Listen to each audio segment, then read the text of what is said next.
I'm going to just quickly whiz through some of the grant programs, or in fact the grant programs that are in place to assist community groups and organisations and institutions in marking the centenary.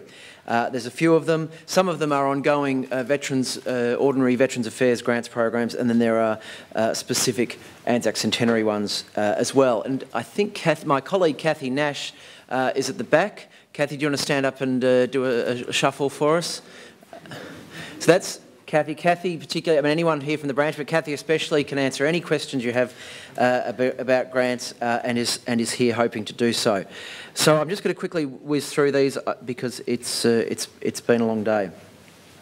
So these are this is the sort of the framework, if you like, of the Veterans Affairs and Centenary grants in Victoria.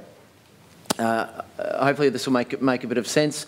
It'll make a bit more sense hopefully once I've finished speaking, and it's all there on our website. First one I'm going to talk about is the one in the middle here, Restoring Community War Memorials and Avenues of Honour.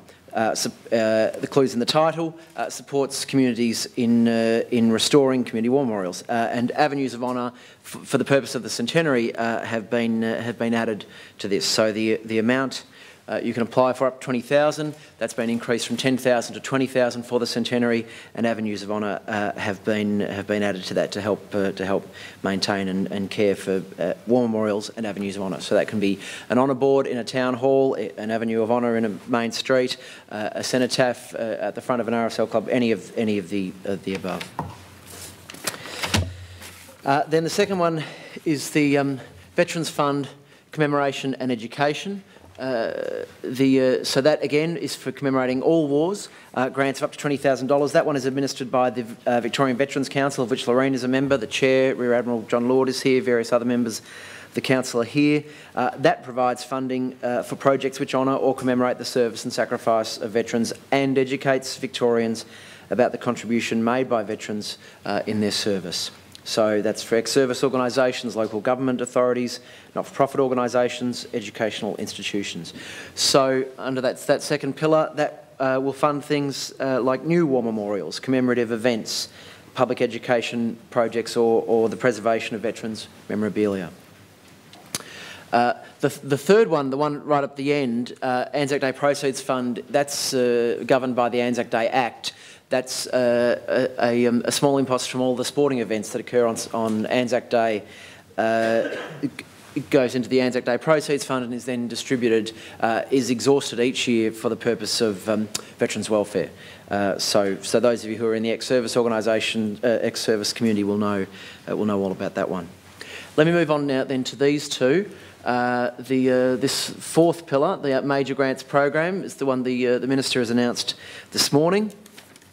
So that's for projects ranging between $20,000 and $100,000, with the decisions to be made ultimately by the Minister on the advice of the Victorian Anzac Centenary Committee, chaired by Mr Bowyer here.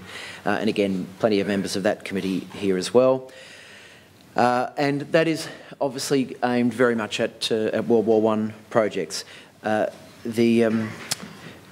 for projects which facilitate, inspire and enhance World War I connections in Victoria and for Victorians, all the sorts of themes you've been hearing about today.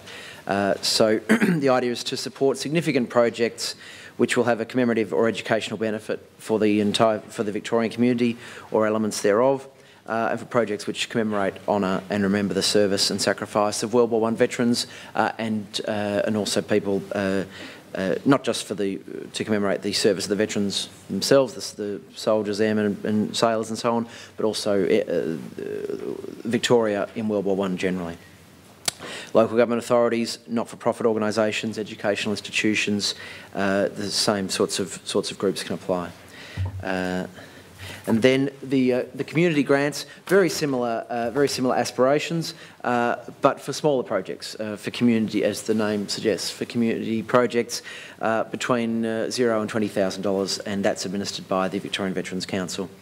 Again, to commemorate the service and sacrifice of World War I veterans, or to inform and educate Victorians about the experiences in Victoria of World War I. Same sorts of eligibility, same sorts of aspirations. So that is a bit of a picture. As I say, Kathy's here, will answer every question you could possibly have, and all of this information is available through the Anzac Centenary website. Just follow the links, or at veterans.vic.gov.au. Either of those pathways will take you to more information about all of this. Can I just say a couple of other things on related subjects? One is about the Commonwealth Government grants you've heard a bit about today. So there are 37 Victorian members of the House of Representatives. Each one of those has been allocated $125,000 each. That makes in total $4.625 million to be spent in Victoria. So far, $160,000 has been spent in Victoria, so there's quite a lot to go. Allocations have been made in 4 of 37 of the federal electorates. So all members of the House of Representatives have to have their proposals to the Federal Minister for Veterans Affairs by the 30th of May. So there's still a bit of time. Some MPs have been very active on this, particularly some of the newer ones are just gearing up. But in your area, if you have not heard about what your local member is doing about how they plan to spend their $125,000, then I suggest you go knocking on their door. And information about that program, you can follow links from our page or go to the federal government's page at anzaccentenary.gov.au, just so it's the same as ours without the Vic. And the only other thing I'll say, particularly for people who might be doing community projects that would be drawing on some of these funds or otherwise, is just to remember, just a warning, a reminder that the use of the word Anzac is tightly regulated by the federal government, and you should inform yourself of the regulations around that, particularly if you're involved in anything, however innocent or noble the aspirations, particularly if it has any sort of commercial element where money is changing hands. You should just make sure you inform yourself of the restrictions that apply there, because they are enforced very strictly by the federal government. Again, information about all that on the federal government's Centenary website, and you can contact the Federal Department of Veterans Affairs for advice about that. So we're here to help, as I say, grant programs here to support community initiatives. That's what we're keen to do, and so do please have a look on the website for more information, or get in touch with us at any time. Thanks, Wayne.